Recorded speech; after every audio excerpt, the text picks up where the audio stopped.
Prime Minister, we'll come on to the political response in a second, but how did you feel as a parent when you watched the body-worn footage of the death of Henry Nowak? Henry Nowak was a kind, thoughtful and much-loved young man, and this has understandably been devastating for his parents, for his family and everybody who knew him. And I have seen the body cam footage.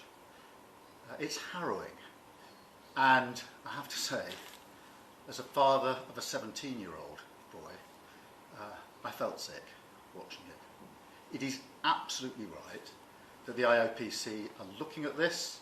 There are clearly serious questions that need to be addressed, not least how accusations of racism informed the decision-making in this case.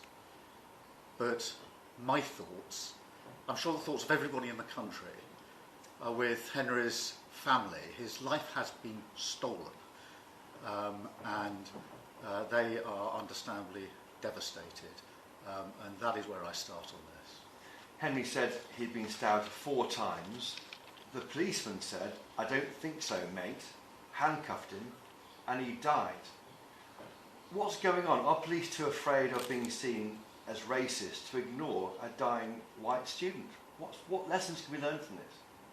The body cam footage is really harrowing. It is a really, really hard piece of footage to watch, and to hear those exchanges and to think of that young man in those circumstances. As I say, I felt sick watching it. It was really difficult to watch, and anybody who's seen it will have gone through, I think, exactly the same emotion.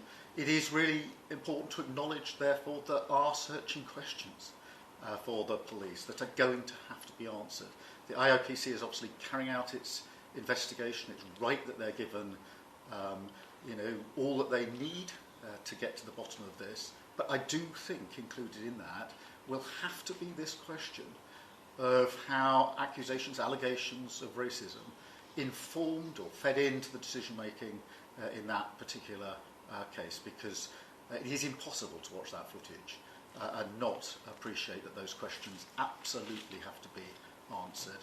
It's impossible to watch that footage and not think first and foremost of Henry's family and friends and everybody who knew him. In terms of political reaction, Kemi Badenoch, the Tory leader, has called it a Stephen Lawrence moment, suggesting we need an inquiry maybe like the Macpherson inquiry into the Met Police, of course. Nigel Farage, the Reform UK leader, has said the response should be pure, cold rage. What's your response to these two different reactions? Well, I think Nigel Farage's reaction is the wrong reaction. And I start my answer to your question through the eyes of the family. They have said they do not want this whipped up. They have been through the most extraordinary, awful experience. They don't want this whipped up. And Nigel Farage is completely wrong to use this to try and create division. He would be wrong in any circumstances. But when Henry's family are saying, please don't do that, it's our son, then really, as politicians, as human beings, we should start where they start, and that's where I start. And a wider inquiry? Well, I think it's important the IOPC do their work first, but I'm not saying there shouldn't be a wider inquiry, of course I'm not, but I think the first thing is to make sure we get the answers to the questions the IOPC are looking at. And the final question on the Mandelson files released yesterday.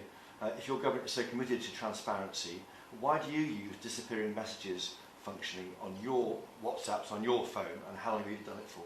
Well, let me assure you, I've complied with the humble address. All the messages I hold have been passed over. I went through the same process as everybody else, and many people, not just in politics, use disappearing messages. Thank you. Thank you.